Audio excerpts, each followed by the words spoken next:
Okay, this is section 2.3. This is on one-step equations. Before we get into solving equations and the solutions of equations and stuff, let's just first start off with what is an equation. Because in the previous section, we talked about combining like terms in an expression. It's often, confused. Expressions and equations are often confused. An expression is something like 3x plus 1. An equation has an equal sign. So you can kind of tell, look, the word equation has the word equal kind of, hidden in it. So that's the big difference, is an equation has this equal sign and is looking for the value of the variable that will make this a true statement. That whatever number that you can take 3 times that number plus 1 and get an answer of 7. Okay? So an expression, you can simplify it by combining like terms. An equation, you can solve it for a single number. Okay, so the solution to an equation is the number, or in some cases numbers. For the ones we're going to be doing, they're just going to have one solution that can replace the variable to make the equation true. So let's just start off with, what does a solution look like? Okay, so here, show that x equals 1 is the solution to the equation -5 minus x equals -6. So really, all I'm asking you to do, I'm telling you, this is the solution. Verify it. So you just have to take this one and plug it in for x, okay, and show that this is a true statement. So since x equals 1 is the solution, we should be able to replace x with 1 and get an equation that is a true statement. Okay? So that means replacing x with 1. Is this a true statement? Well, yeah. -5 minus 1 is -6. So we get -6 equals -6. That's true. Those are the same thing. Now, what does it mean to not be a true statement? Well, if this had ended up being, like, say, -7 or -4 equals -6, those are not equal. So that's not a true statement. So it's a true statement if you get this equality. So a lot of times I'll write it by saying something like, is -5 minus 1 equal to 6? And, something like this, if you got to use your calculator, go ahead. Might be something you can just do in your head. Okay, the next one is phrased a little different. The last one said to show that x equals 1 was the solution. So I'm telling you, yes, it's the solution. It should work. Show me how it works. This one, I'm asking you, will y equal 18 work? Is it a solution? So that's a much different question. So what we end up with may or may not be a true statement. So all you have to do is substitute 18 in for y into that equation. So plugging 18 in for y, is 18 minus 12 equal to 6? Yes, it is. So it's a true statement. So this yes also answers our question. Is this the solution? Yeah, it is, because it makes it a true statement. Now, the benefit of doing these is this is how you check your answers when you're doing these equations. So you're going to solve these equations, and then this will show you how to check your answer. Okay? So let's do another one before we get to the actual solving. Is x equal 4 the solution to this equation? Well, substitute 4 in for x. Is 5 minus 4 equal to 9? No, right? 5 minus 4 is 1. 1 is not 9. So is x equal 4 the solution? No, it's not. Okay, so that's how you would check your answers. That's how you would determine if a number is a solution to an equation. All right, so let's talk about how to solve equations. Now, you may have done some of these before, and if you have, that's awesome. Now, some of these, you can probably do some of these in your head. You don't have to show all the work, but I'm going to show all the work just so you can see the pattern. So this is asking you, what number plus 14 is going to give you 16? Now, you can probably do that one in your head, right? You say, oh, it's going to be 2. Well, this gets more convoluted if it's something like, say, x plus, 146 equals negative 168. Now it gets a lot more convoluted, right? So that's why I'm going to show you the technique on how to solve it in case you can't do it in your head. If you can solve that in your head, that's fantastic, okay? So what we do to solve an equation is we do the opposite of the order of operations. So the order of operations, that PEMDAS word, right? We do the opposite because we're undoing the problem. So we're having to back up and figure out what this x is. So we're going to have to undo any addition or subtraction. Okay. So what I'm going to do is, because this is addition, I'm going to subtract that number from both sides. That becomes 0, right? 14 minus 14, those are like terms. That's 0. 16 minus 14 is 2.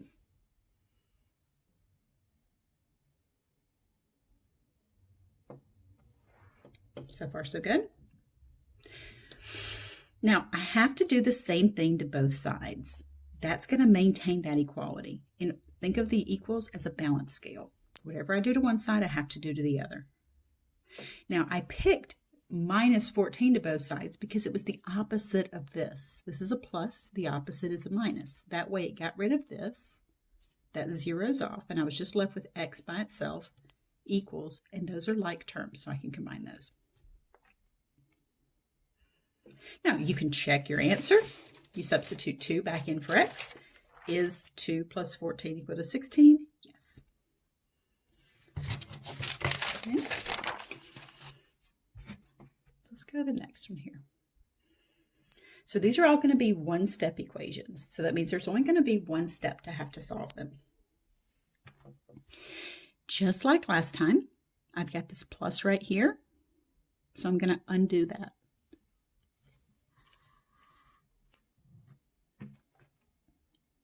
So I'm going to do the opposite of this addition by subtracting 38 on both sides. You can see this one's a lot tougher to have to do in your head. Right? It's probably a lot harder to figure out what plus 38 is going to give you negative 15. So we do the opposite. That's addition. The opposite is subtraction. That's 0. Now over here, if you can't do this in your head, you'll see my little thought cloud over here. You can just take negative 15 minus 38 and just use your calculator to help you. Over here on this side of the equals, you just have x because that's 0. And just using your calculator to do negative 15 minus 38, we get negative 53.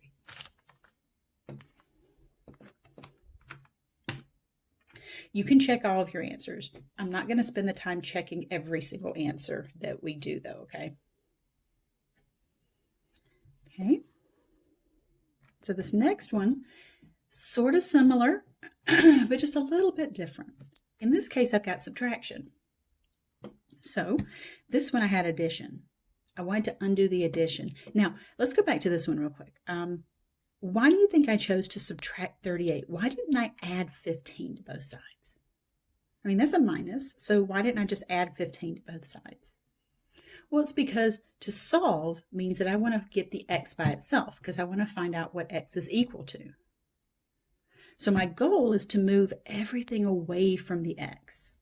So I don't want it to look willy-nilly like, I just kind of picked my favorite here. I picked this intentionally. So that's the kind of things I want you guys to be thinking of and to ask me questions about, if you run across those. Like, why did you choose this? Why didn't you do this one? Because in that helps you to understand, what's happening here. So here, there's the x. I want to get rid of anything that's near the x. So that's subtraction. So the opposite of that subtraction is addition. So I'm going to add 10 to both sides. In doing that, sorry, I get 0 over here. So I get the x by itself. And then negative 46 plus 10. If you have to use your calculator, you can. It's going to give you a negative 36. And remember, you could always check your answers. You can plug negative 36 back in here.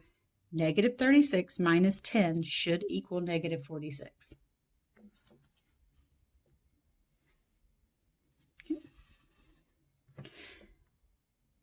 this one you can see is a little bit out of order here. It's fine to have it written like that. We just typically get used to a certain way things are written here. It's okay. We're going to do the same thing here. We want the x by itself. This 12, now see this plus? That's for the x. So what sign is on the 12? Well, there's no sign on the 12, so it's a positive. Okay? Remember, no sign means positive. So that means to get rid of this 12, I'm going to have to do the opposite.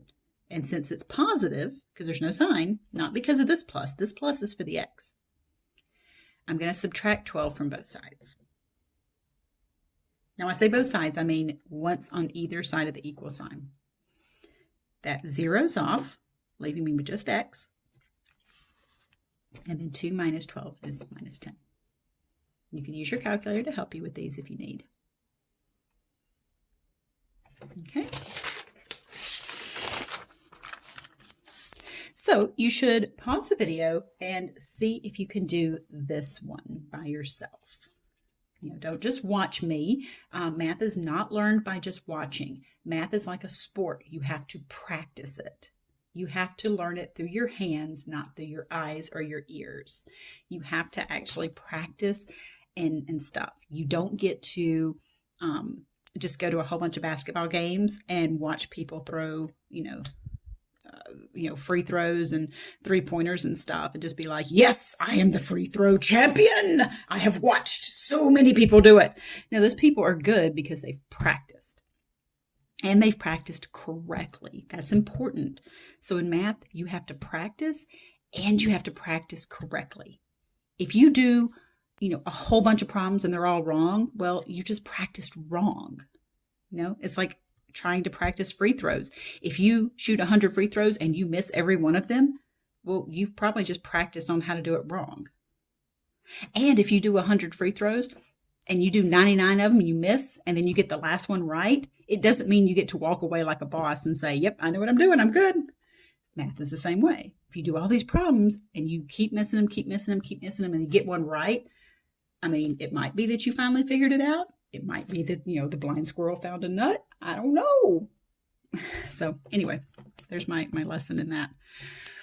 So just like last time, we want to get the variable by itself. Now I know it's not an x this time. It can be any letter. So we have that m. That's a minus 5. So the opposite is going to be a plus. And I have to do that to both sides to maintain that equality. So that zeroes off. I get m by itself, and those are like terms. So that's 1 plus 5 is 6. You can always plug this back in to check it. Is negative 5 plus 6 equal to 1? And it is. All right, now this one is one that shows up in Hawks and is kind of mean. It kind of looks evil because you're like, whoa, that escalated quickly. But it's not as bad as you think. This one has to do with like terms. So you've got these two p terms that are on the same side of the equals. So you can combine those like terms. I know that negative 5 and 1 are like terms, but they're not on the same side. You can only combine like terms if they're on the same side of the equals. These are constants that are on the same side of the equals. So we can combine those like terms and those like terms before we go to solve this equation. Well, check it out. Here, 4 minus 3, because these are like terms, is 1p. 10 minus 12 is negative 2. Now, remember, that 1 right there is not necessary. Remember in Hawks, that's not a necessary 1, that coefficient there. So if I don't write that because it's not necessary, look what I get. I get p equals negative 2. I'm done. So Hawks will throw some of these like term ones at you along the way just to kind of remind you of the like term stuff that we were just doing in 2.1. All right. This one looks a little menacing because of the fractions, but it's okay. You should pause the video and remember this is still a one-step equation. You can handle this just like we have all the other ones. You see the letter, that's what you're solving for. That's subtraction. So the opposite is to add to both sides. The thing with this one is you're going to need the calculator to help you add those fractions. So you should pause the video, try to do this one on your own, grab the calculator, and see what you could do with it. Okay, so that's subtraction. So we're going to add 3/2 to both sides.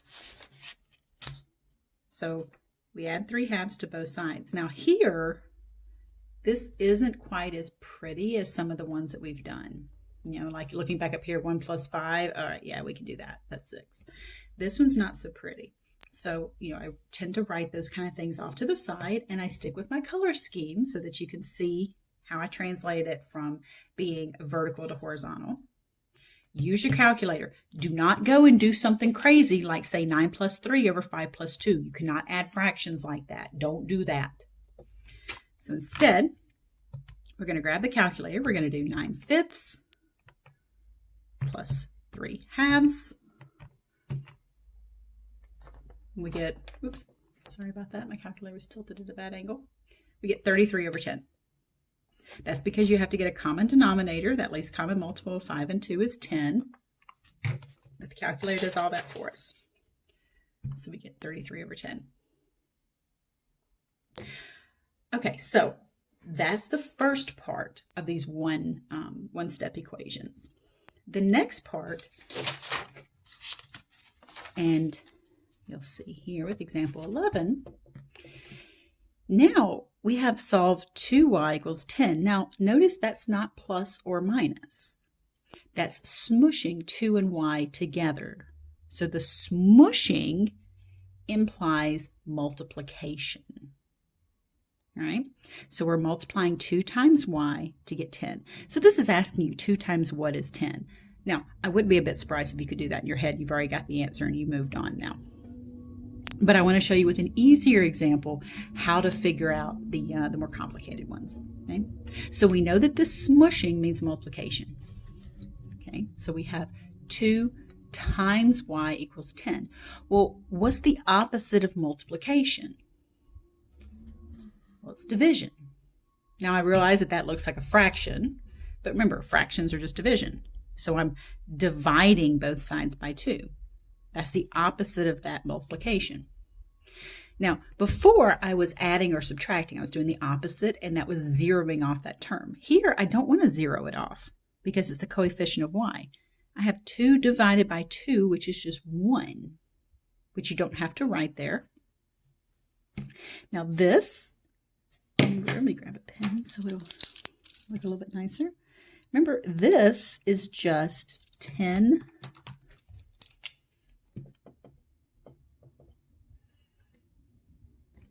divided by 2. So just remember that fraction bar is the same as division. So 10 divided by 2 is 5. Like I said, I get that you could do that one in your head. Okay. This one, that's not subtraction because of that smushing right there. That is not subtraction, okay? That's -3 times x. So you have to think, how is this number acting on your variable? Is it being added, subtracted, multiplied, divided? And then do the opposite. This is multiplication. Okay, I know a lot of students make this mistake and they try to add 3 to both sides. If you try to add 3 to that, those wouldn't be like terms because you'd have -3x + 3. You can't add those. So because of that multiplication, that smushing, you have to divide both sides by 3. Or sorry, by -3. When you divide that by -3, you get a coefficient of 1. See, just like up here, 2 divided by 2 is 1. I just didn't have to write that coefficient. And this is -18.21 divided by -3. So you can put that in your calculator, and you get 6.07, positive because it's a negative divided by negative. So remember, this means division. And again, look at my color scheme here. This is very intentional. Okay? I'm going to use blue for the adding and subtracting step, and I'm going to use red for my division step. That's because we're eventually going to get into multi-step equations, so I want to keep with that same color scheme just to maybe, help you see what I'm doing. All right, this is another division one. Now, how do you know it's going to be division that's needed? Because of that smushing. If there's a plus or a minus, between the x and the number, then the opposite's going to be, addition or subtraction, right? Here, there's no sign, so the smushing means multiplication. So because that is multiplication, the opposite is division. Now, I realize this looks crazy, right? That looks like a hot mess, but it's okay, right? You have your calculator to help you. Now, you could do this one by multiplying by the reciprocal, and that's the way some people do it. It's been my experience that students tend to do better if I just stick with the same technique every time, and that is divide by the number with the x. So in doing that, you get this. Now, I realize that this complex fraction looks, well, complex, for lack of a better word. Now, look at my color scheme here. You can use the calculator to do 15. Remember, this fraction bar means divided by 3/4. So let's do 15 divided by 3/4. We get 20. Did I forget to write the answer to that one? I sure did. Oh well. So we get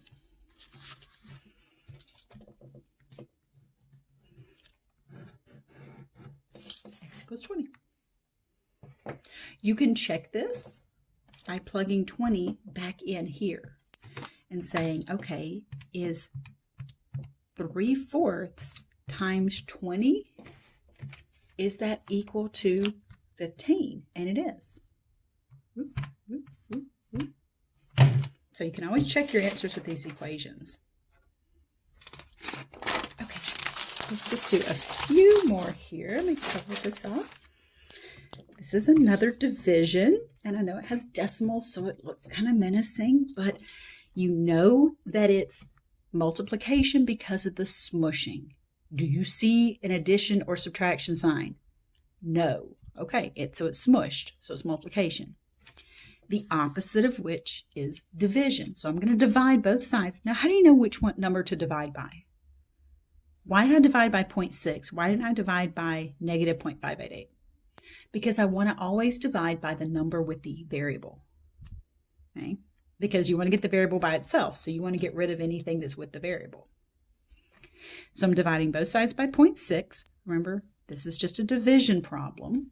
You can use your calculator, and we get negative 0.98. And this one I went ahead, just to show you that you can check it by plugging negative 0.98 back in. So you can do that for all of these equations. All right, this is another one that has some like terms to it. There was one like this, a few examples ago. Hawks just throws those in there on you. So we're going to need to use the calculator for this one, just in case. Just in case you can't do that in your head. So we're going to need to add 5/2 plus 2, and then we're going to need to do 15 minus 33. Okay, so grab your calculator, pause the video, and see if you can combine the like terms that are already on the same side.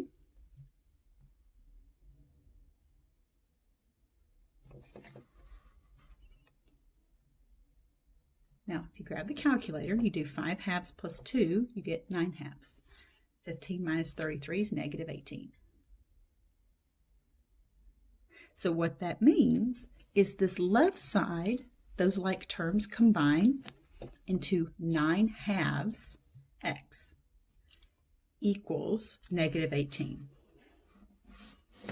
Right? So we get 9/2 x equals negative 18. Now that's smushing right there, so that's multiplication. So we just have to divide both sides by 9/2. Remember, I know this looks complex, but again, pay close attention to my color scheme here. That's just negative 18. That fraction bar is the same as a division sign, 9/2. So if you do negative 18 divided by 9/2 on your calculator, you get negative 4. I hope that you're doing these computations along with me. And again, math is not learned by watching. And you cannot just watch somebody else do it and be like, yep, I got it. You have to actually practice. Okay. All right, last one. And again, with the like terms. So this is the last example we're going to do. So these two are like terms that are on the same side. That's what's key. They have to already be on the same side of the equals. Adding 1.7 plus 1.3, you get 3. So that becomes 3y equals 6.3. So 3y equals 6.3. That 3 is smushed against that y. So that's multiplication that is implied. So the opposite of that multiplication is division. So I'm going to divide both sides by 3. That becomes a 1 in front of my y. 6.3 divided by 3 is going to give me 2.1. Now this 1 right here, I just don't write in front of that y because it's not necessary. Remember, you can always check your answers. You can plug 2.1 in for both of those y's and take 1.7 times 2.1 plus 1.3 times 2.1, and your answer should be 6.3. All right, I know that was kind of a long section, so that does conclude section 2.3.